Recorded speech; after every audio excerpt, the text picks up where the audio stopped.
سڵاو ئایا ئەم سەردەمە سەردەمی کۆتایی ئایدۆلۆژیاکانە نەتەوەییەکان هاتن و مژدەی بەهەشتیان بە خەڵکدا بەڵام دۆزەخیان دروست کرد کۆمۆنیست هاتن و مژدەی بەهشتی پرۆلیتاریاندا بەڵام کرێکاران چەساوەترین چین بوون لە ناو کۆمۆنیستیدا ئیسلامیەکانیش وا دەردەکەوێت بەرەو شکستێکی گەورە بڕۆن کەواتە چ ئایدۆلۆژیایەک ماوە خۆیمان پیشان بدە بینەبە.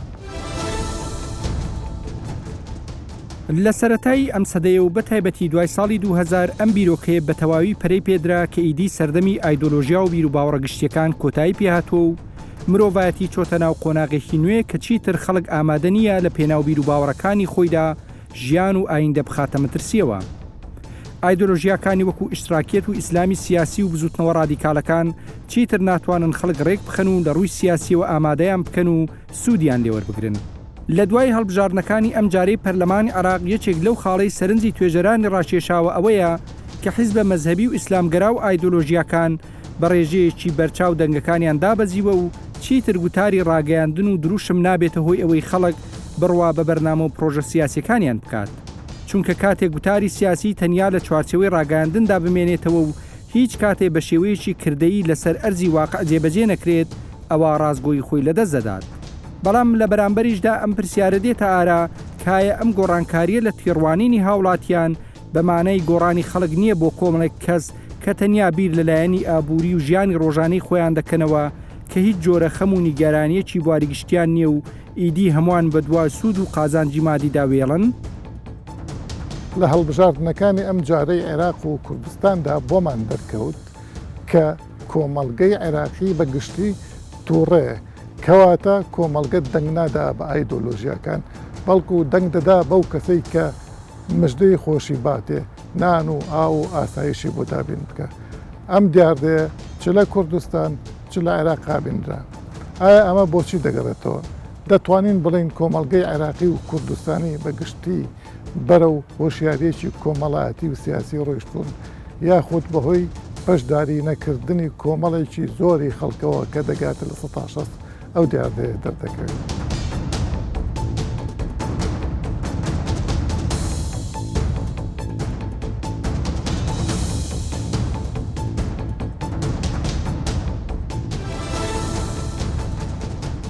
وەک دیقەت دەدرێ هەموو ئەحزابی ئایدۆلۆجی با بڵین کۆمۆنیست بەعس نەتەوەییەکان ئەوانەی کە ئێمە پێ ئاشناین ئیسلامی هەرچی هاتووە بە عەکسی ئەو ئیدعای کە خۆی کردووە ئەنجامی داوە بەدەستەوە. کۆمۆنیست بە ناوی هەژارانەوە هاتن کرێکاران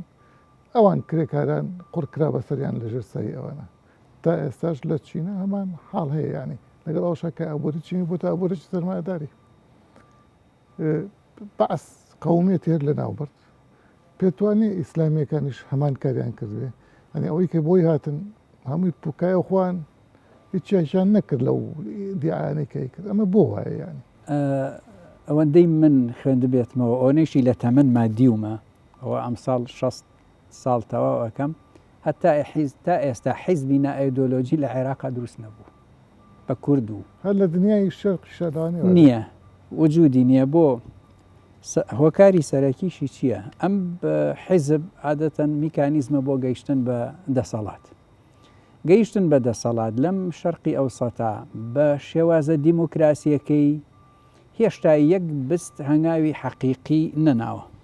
یەک بست حەقیقی لە بەرۆی دیموکراسیت پێشەوەی کە ئالێتێ بێ میکانیزمێ بێ بۆ گەیشتن بە سوڵتە باسێکی فکری فەلسەفی قوڵە. باسێکە ئەبێ کۆمەڵگەی لەسەر پەروەردە بکرێت لە ئیبتیداییوە هەتا سەرەوە ئەگەر ڕاست ینی سەیری واقعەکە بکەین لە هەموو وڵاتەکانە با لە هەموو وڵاتێ فەرقی هەیە هەی ناتوانم بڵێم لە تورکیا تا ڕادەیەکەیە لە ئیسرائیل بۆ ناوخۆی خۆی بۆ ناوخۆی خۆی تا ڕادەیەکەیە لەو مەغریبی عەرەبیەش هەنگاوێکی ناوە لەبەرەوە هەموو کەس پەنا ئەباتە بەر ئایدۆلۆژیا ئیسا کورد ئەگەر ئایدۆلۆژیای نەتەوەی نەبێ هەستی ئەکرد ئەسڕێتەوە ینی هەر نامێنێ ئەتوێنرێتەوە لە نەتەوەیەکی ترا ئایدۆلۆژیا با بڵێن میکانیزمێکە بۆ خۆپاراستن لەتوانەوە کورد وەک شیعە وەک سونە ئەوش تەمعەن ئیسا ئەگەر مەسەلەن کورد نەتەوەی نەکردایە بە ئایدۆلۆژیای نەتەوەیی بۆمانەوەی خۆی شۆڕشی لەسەر بکە خەڵکی لەسەر پەرۆدە بکە پێشمەرگەی پێ دروستکە ئەسڕایەوە ئەنی ڕازی ئەکرا بە شتێک بڵین لە ناو عەرەبە ئەتوایەوە یا هەر ئەم کەلتورەی تۆزێک پاراسوێتی ئەوەشی ئەمە سوننە ئەگەر ئایدۆلۆژیایی بەکارنێنایە ئەم حکومڕانی درێژخایانی لە بەدەستەوە نە ئەما بەرامبەر کورد و شیعە کە ئیسا بە ئایدۆلۆژیای تائیفی مەزهەبی ئیشەکە هەر بۆ مانەوەی خۆی و بەردەوامی دەسەڵات و قوڵبوونەوەی لە دەسەڵاتە بۆیە لەم شەرقەوسەتا ئەوەی کە ئەگاتە حکومڕانی نەتەوەکان بن یان مەزهەبەکان یا ئایدۆلۆژیا فکریە سیاسیەکان بن قەنەعەتیان وایە تا ئێساش بەو ئایدۆلۆژیا ئەمێننەوە ئەگەر ئەوە نەبێ ئەپوتێنەوە مامۆستا ئەوە تاوانی بڵین دەسەڵاتە یا کۆمەلگەک ئەو کۆمەلگانەیە کە مەسەن شیعە و کورد و سوننە من پێم وانێ شیعەیەک لە کوردستانە لە عێراق ئامادە بێت دەنگ با بە کورد مەسەلەن یا دەنگ با بە سوننە ئەو دەنگدان کورد بە سوننە و سوننە بە شیعە و شیعە بە ئەسڵی نیە قەت دروست نابێت هەرگیز ڕوو نادێت حیزبەکان لیبراڵ نین بە نەخێر بە فرۆشتن بە دەنگ فرۆشتن یا بە کڕین یا بە مامەڵەیەکی ئەم لاو ئەولا ڕێژەیەکی لە سایەک لە سادوو لەوانەیە ڕووبا لە بینی سوننە و کورد لە بینی سوننە و شیعە لەوانەیە ڕووبدا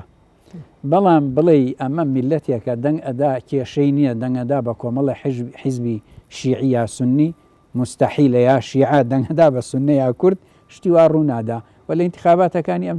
جارە شادیومانە تا ئێستا نە سوننەیەک لە کوردستان دەرچۆ نە شیعەیەک پێتوان نییە مەسەرەن دەنگدانی خەڵک ئەم جارە وشیارانەتر بوو لە جارەکانی تر بۆ نمونە حیزبە شیعەکان ئەوانەیە حەشتی شعبی بوون ئەوانەیە عەزەتی خەڵکی زۆریاندا زیاد لە هەزاریان کوشت لە مزەهارەکانە و بێجگە لە برینار و هەزاران بریندار و ئەمانە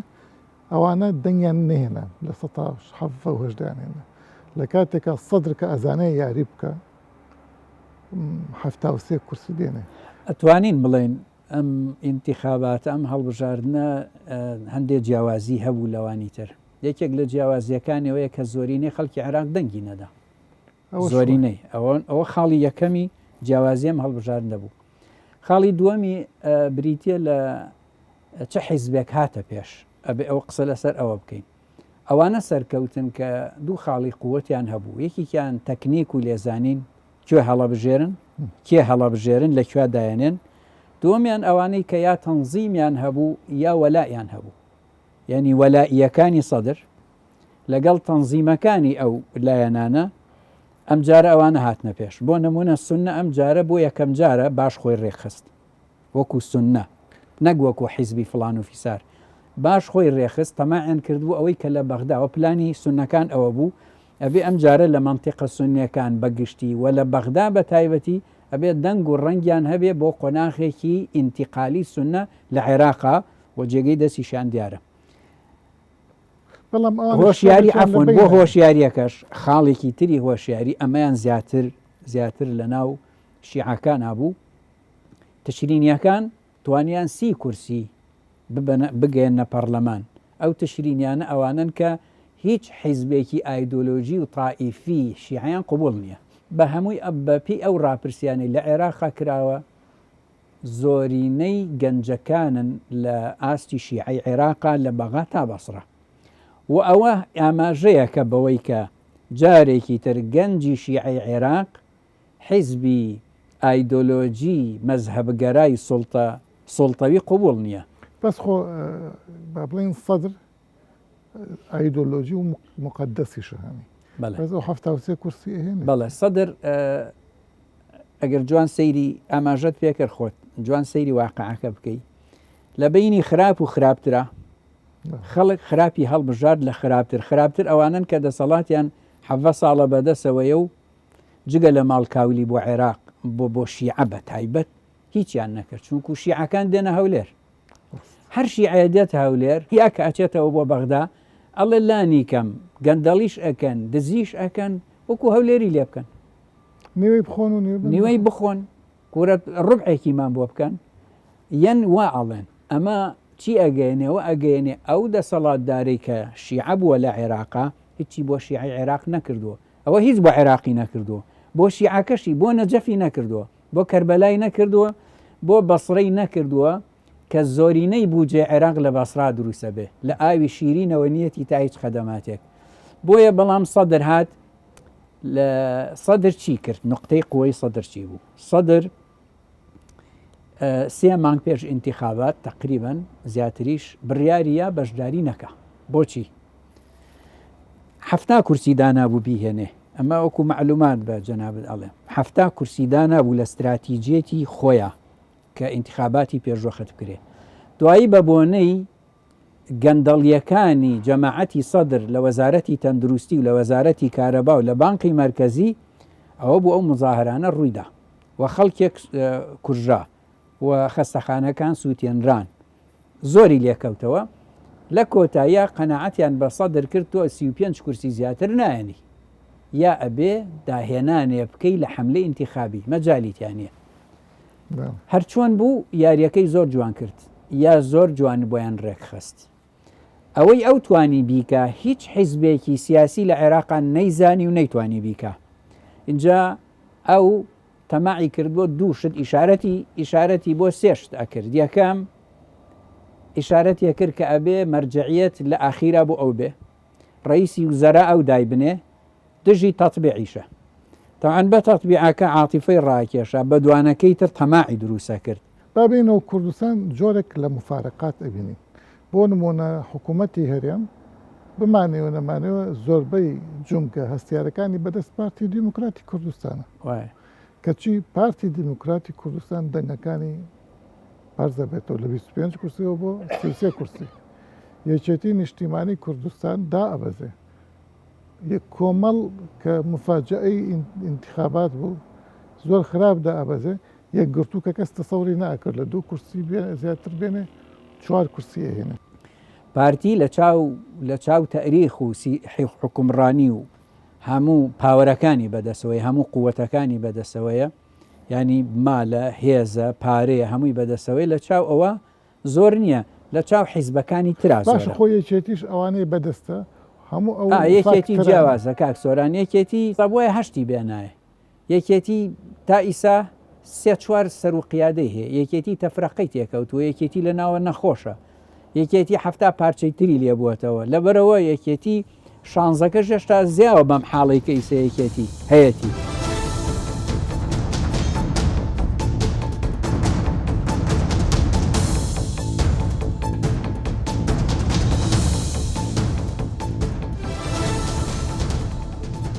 هەندێک هەیە کە سەدەی 21 سەدەی مەرجی هەموو ئایدۆلۆژیاکانە، وەک کۆمۆنیست، وەک مەسەلەی ناسیۆنالیزم، فاشیزم و ئیسلامیزمیش. بەڕێزت پێت وایە ئەم قسێ دقیق بێت؟ بێگومان ئەم قسەیە دقیق نییە، ناکرێت بە ئاوا بە ڕەهایی بڵێن کۆتایی ئایدۆلۆژیایە. چی بڵین ینی؟ کۆمەڵگەی کوردی تەبان ئێمە یەک تایپ لە مرۆڤمان نییە، یەک جۆر لە مرۆڤ لە کۆمەڵگەی کوردی. ئێمە ڕەهندێکی عاشائری زۆرمان هەیە کە لەوانەیە ڕێژەیەکی زۆریان ئەسڵەن هەر نەخوێندەوارن. مەثەڵەن ڕەهەندی لە نێوان کەوانە ڕەهەندی شارمان هەیە کە خەڵک بە جۆرێکی تر بیرەکاتەوە تا ئەوەی لە گوندان و لە شوێنە دوورەدەستەکان دەژین. لە ڕووی ئابوووریەوە جیاوازێکی کۆمەڵایەتی زۆرمان هەیە، خەڵکێک هەیە ئەسڵەن لە ئێش و ئازاری خەڵکێکی زۆرینەی خەڵکەر هەراگاشی لێ نییە، لەوانەیە زۆربەی کاتەکانیش هەر لە شوێنی لە دەرەوەی بۆ نمونە هەرێمی کوردستان. مامۆستا بمبورە بۆی بینەر باشتر تێبگە ئەتە لەبارەی ئایدۆلۆژیاوە چیم پێ بڵێ؟ مەبەستە لە ئایدۆلۆژیاکان ئایدۆلۆژیا خۆی هەروەکو سۆسیۆلۆژی و سایکۆلۆژی و یان ئەنترۆپۆلۆژی ئایدۆلۆژیش یعنی زانستی ئایدیاکان، زانستی بڵێ فکرەکان، زانستی بیرەکان یان هەتا دوایی. بەڵام ئەم زانستە دوایی ئایدۆلۆژیا دەگۆڕێت تەبان ڕەهندێکی دیکە وەردەگرێت کە تەبان کۆمەڵێک فەیلسوف و با بڵێن کۆمەڵاس و خەڵکی دیکەش قسەیان لەسەر کردووە لەسەر ئایدۆلۆژیا. تەنانەت هەندێک لە ڕۆشنبیری عەرەب کردویانە بە ینی جۆرێک لە چاواشەکردن ینی کاتێکوانی ئایدۆلۆژیا چاواشەکردن آخر لێرەدا ئەڵێم ینی کاتێک کە بێگومان هەر جۆرە فکرێک ئەکرێت ئاراستەیەکی ئایدۆلۆژی بەمانە نێگەتیفەکەی وەربگرێت ینی تۆ ئەتوانیت چەند ئەفکارێکت هەیە ئامانجێکت هەیە دەتوانی لە ڕێی ئەو ئەفکارانەی خۆت خەڵکانێک بە ئاراستەیەکی تایبەت بەریت لە پێناو بەرژەوەندی خۆت یان لە پێناو بەرژەوەندی حیزبەکەت کە لە نەتیجە لەوانەیە لە بەرژەوەندی ئەو خەڵکەدا نەبێت. ئەوەی بەندە تێگەشتم ئایدۆلۆژیا بریتە لە دروستکردنی خەونێک بۆ خەڵک خەونێکی ناڕاست خەونێک کە نایەتە دی بۆ نمونە ئایدۆلۆژیای کۆمۆنیزم باسی بەهشتی پرۆلیتار و کرچینی کرێکارمان بۆکە بێگومان ئەمە خەونێکە کە نایەتە دی پێتوانێ ئەمەش باشێکی ڕاست خۆی هەمیشە جیاوازی هەیە لە نێوان تەڕحکردنی دەربڕینی ئەفکار لەگەڵ واقع لەبەرەوەشە کە تۆ دەی مەسەلەن کۆمۆنیستێک یان موسڵمانێک یان ناسیۆنالیستێک قسە لەسەر ئەفکارەکانی دەکات لە ڕووی تیۆریەوە زۆر جوانە هەندێک شتەڵێت طبعاً بە پێی لاواقعدا مزەیف بەڵام بێگومان ناتوانێت ئەم شێوازە چونکە هەمیشە خواستەکانی خەڵک جیاوازە زەحمەتەکانی ژیان جیاوازن کۆمەلگاکان وەکو پێشان نییە قەڵەباڵغ بوون پێویستی بە تەنزیمی تایبەت هەیە تۆ کۆمەڵک بەربەست دێنە پێش خەڵک هەمووی وەکو بێ یەک بیر ناکاتەوە لە نەتیجە تۆ هەر جۆرە بیر و باوەڕێک هەبێ خەڵچێک هەیە بە پێچوانی بیر و باوەڕی تۆ بیر بکاتەوە لەبەرەوە ئاراستەکە دەگۆڕێ ئەو کاتی مامۆستا بمبورە با بڵێن ئیسلامی سیاسیش یا ئایدۆلۆژیای ئیسلامی لە قاڵبدانی ئیسلام لە مۆرچێکی تایبەت وە بە مەبەستێکی تایبەت ئەوە شەر ئایدۆلۆژیانە نەبێگومان چۆن بێگومان کۆگوتم زانستی فکرە مەفەلەن ئایدۆلۆژیا ئەوان خۆی کێشەکە لەوانەیە هەندێک جار ئاساییە هەتا دەگاتە دۆگما مەسەلەن تۆ دەیت کۆمەڵێک ئەفکار دۆگما ینی حقیقەتێکی بەلایەوە ئەو ئەفکارانە حقیقەتێکی مطلقن داخراون گەڕانەوەی بۆ نییە ناتوانرێت بگۆڕدرێت لەبەرەوە ئەوە ئەو کاتە تۆ کێشەت هەیە کێشەی ئەو کەسانەیانە هەڵگری ئەو ئایدۆلۆژیایە کێشەی لەگەڵ زۆرینەی کۆمەلگە هەیە زۆرینەی کۆمەلگە مەرزنیە بەو ئەفکار و بەو ئاراستەیە ڕازی بێت لەوێەوە ئیسیدام پێیەکدادان دروست ئەوەی مام مۆستاکە کۆمەلگە لەگەڵ ئەحزابی ئایدۆلۆژیە بە تایبەتی ئەحزابی ئایدۆلۆژی دۆگما لەناو کۆمەلگە دیموکراتەکانە پێک هەڵنایان ئەگەر بگەڕینەوە سەر مێژووی هەر بۆ نمونە مێژووی سەدەی بیستەم ینی زۆر دوور نا لە هەر کۆمەلگەیە کە حیزبێکی ئایدۆلۆژی قیادەی گرتوۆتە دەستوو بە شێوەیەکی ئۆتۆریتێر هەوڵی دابێت کۆمەلگا بە ئاراستەیەکی تایبەت بەرێ چێشە دروست بووە ینی تانەت هەندێک جار گەیشتۆتە حەدی جینۆساید با بێنە سەر هەڵبژاردن لە ئینتیخاباتە زۆر جار ئەو حیزبانە کە ئایدۆلۆژین بە وعودی بەڵێنی تەڕوبڕ بەڵێنی گەورە و بەهەشت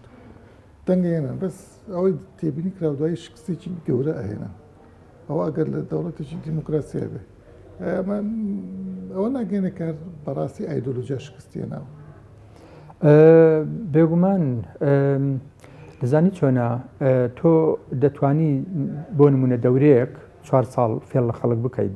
بە هۆکارێکی ئایدۆلۆژی بەڵام تا هەتا ناتوانانی فێڵ لە خەڵک بکەیت بە تایبەتیش خەڵک ژیانیان دەوێت خەڵک دایانەوێت بژین دایانەوێت خزمەت ویزاتیان هەبێت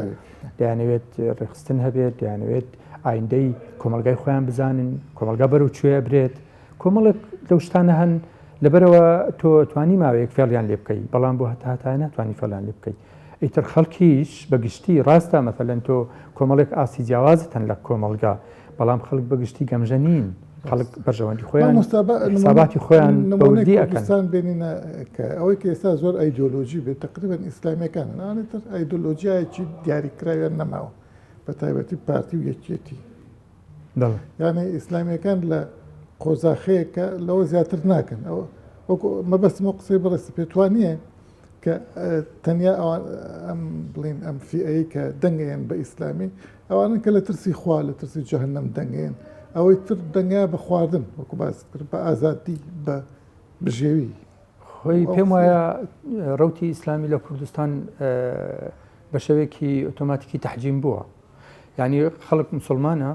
لەوانەیە ئەوان بە شێوەیەک لە شێوەکان توانی بێتیان ئەفکارەکانی خۆیان بگەینە ناو شەقام ناو خەڵکێکەیە هەر بەلای خۆی ئیسلامی نییە مەسەڵەن یەکێتیە متەدەینە بەڵام کاریگەری دەکرێت کاریگەری ئیسلامیەکانی زۆر لەسەر بێت بەڵام لە هەمان کاتیش دەنگ بە ئیسلامیەکان نادات لەبەرەوەی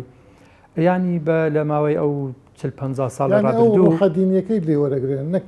حەدینیەکە هەر هەیە لە خۆیدا شمەرنیە لەوانیشی وەرگێ بەڵام هەندێک جۆرە ئەفکار ئەوان وایان کردووە چونکە میدیای ئەوانیش میدیایان ڕۆژنامەیان وتاریان بەهێزە لە ناو خەڵک لەبەرەوە ئەفکاریان وەرگرتووە بەڵام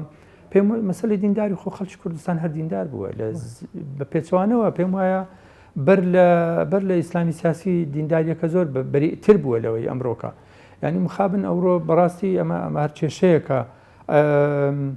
خەڵک بە شێوەیەکی گشتی مسلمانە پڕ لە مزگەوتەکان پڕن بەڵام کە دێ ناو بازار دەچێ ناو تێکەڵ دەبی تەماشا دەکەی هەموو خەڵک یان با بڵێن خەڵکێکی زۆر بەلایەوە ئاساییە فێڵ بکات درۆ بکات یانیان هەندێک شت بکات لە پێناو بەرژەوەندی خۆی ئەمەش جۆرێک لە شکستە بەڕاستی شکستێکی ڕۆحی ئەو خەڵکەوای لێ هاتووە کە چەندە تۆ باسی ئەخلاقەکەی پێچەوانەکەی کاریگەری هەیە هۆی چیە مامۆستایانە هۆی ئێستا ئینسانێکی ئەوروپی بێدینە ئینسانێکی چینی بێدینە بەس لە موسڵمانەکە لەو نەخانەوە باشترن مەسەلە قانونە یا پەروەردەیە خۆی کۆمەڵێک هۆکاری زۆر هەن لەلایەک جۆرێک لە بێگومان لە ڕووی ڕێخستنەوە لە ڕووی ڕێخستنەوە ڕێخستن بەگشتی ڕێخستنی کۆمەلگا و هەروەها دەستەبەرکردنی خزمەت گوزاریەکان بە شێوەیەکی گشتی لە هەموو ئاستەکان ئەمە زۆرێک لە کاریگەری ڕاستەوانە و پێچەوانە هەیە لە نێوان سیستمی سیاسی و خەڵک باشە بێگومان حیزبەکانیش بە شێوەیەکی ڕاستەوخۆیان ناڕاستەوخۆی لەناو ئەو پرۆسەیەدان لەناو ئەو پرۆسەیە ئەژین بەیەکەوە لەسەرەوە بۆ خوارەوە لە خوارەوە بۆ سەرەوە لەبەرەوە ئەمانە هەمووی خەلەلی تێدایە ینی مخابن کۆمەلگا بەجێ هێڵدراوە بۆ ئاراستی بۆ فەوزا بۆ ئاراستەی نادیار ینی خەڵک بە کەیفی خۆی ئەڕوا دێت